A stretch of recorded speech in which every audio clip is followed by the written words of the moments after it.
নমস্কার বন্ধুরা, আমি ভাস্বতী রান্নাঘরের তরফ থেকে আপনাদের সবাইকে স্বাগত। আজ আবার চলে এসেছি একটা শাপলার রেসিপি নিয়ে। এখানে দেখছেন এক আটি শাপলা আমি কেটে নিয়েছি। শাপলাটা একটু শুকিয়ে গেছে ঘরে থেকে, তাই জন্য একটু নরম নরম দেখাচ্ছে। আমি আজকে শাপলার কড়াই পাতুরি রান্না করব।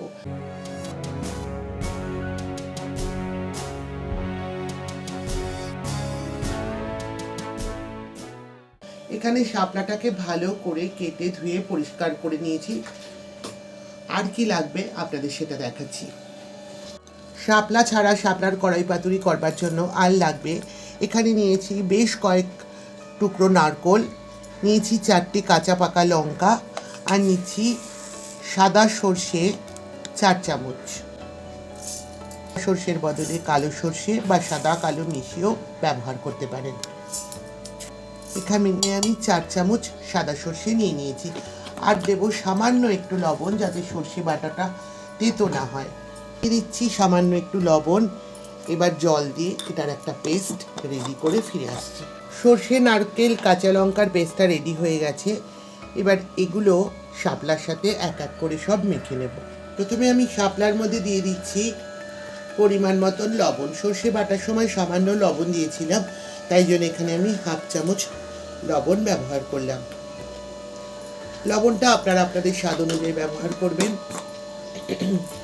এবার দিয়ে দিচ্ছি হলুদের গুঁড়ো। 1 চামচ হলুদের গুঁড়ো আমি ব্যবহার করছি। দিয়ে দিচ্ছি স্বাদটা ব্যালেন্সের জন্য 1/2 চামচের থেকে একটু বেশি চিনি। এবার দিয়ে দেবো সর্ষে, নারকেল, কাঁচা লঙ্কা বাটাটা।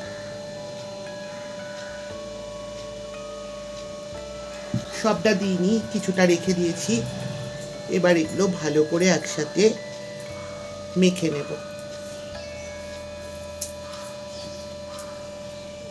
এবার বাকি সর্ষের পেস্টটা এর মধ্যে দিয়ে দিচ্ছি।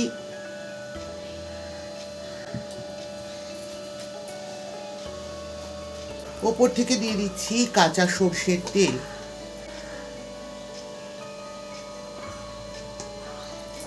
সেটাও এর সাথে একসাথে ভালো করে মেখে নেব। এবার এটা কড়াইতে দেবার পালা। গ্যাসের ওপরে প্রথমে একটা কড়াই বসিয়ে নিয়েছি, কিন্তু আমি গ্যাসটা কিন্তু অন করিনি এখনো। এবার এই মেখে রাখা শাপলাটার মধ্যে দিয়ে দিচ্ছি এই যে শাপলার যে জলটা বেরিয়েছিল বা সর্ষে, নারকেল, কাঁচা লঙ্কা বাটার যে ঝোলটা, সেটার মধ্যে সবটা ঢেলে দিলাম। ছুরি দিয়ে কেটে নেওয়া মাঝ বরাবর 2টো কাঁচা লঙ্কাকে 4 টুকরো করে দিয়ে দিচ্ছি। আর দিয়ে দিচ্ছি 1 চামচের 4 ভাগের 1 ভাগ একটু কালো জিরে ওপর দিয়ে। সব শেষে দিয়ে দেবো আরও একটু কাঁচা সর্ষের তেল।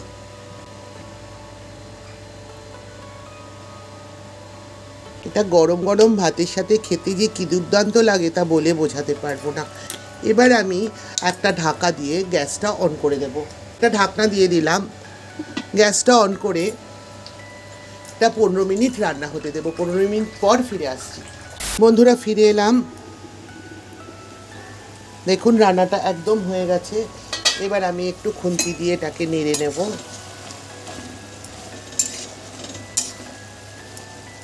এবার গ্যাসটা অফ করে 2 মিনিট স্ট্যান্ডিং টাইমে রাখছি। 2 মিনিট পর আমি ফিরে আসছি। রেডি হয়ে গেল আমার শাপলার কড়াই পাতুরি। এটি গরম গরম ভাতের সাথে খেতে দুর্দান্ত লাগে। দেখুন কি সুন্দর লাগছে দেখতে, দেখলেই যেন খেতে লোভ হচ্ছে।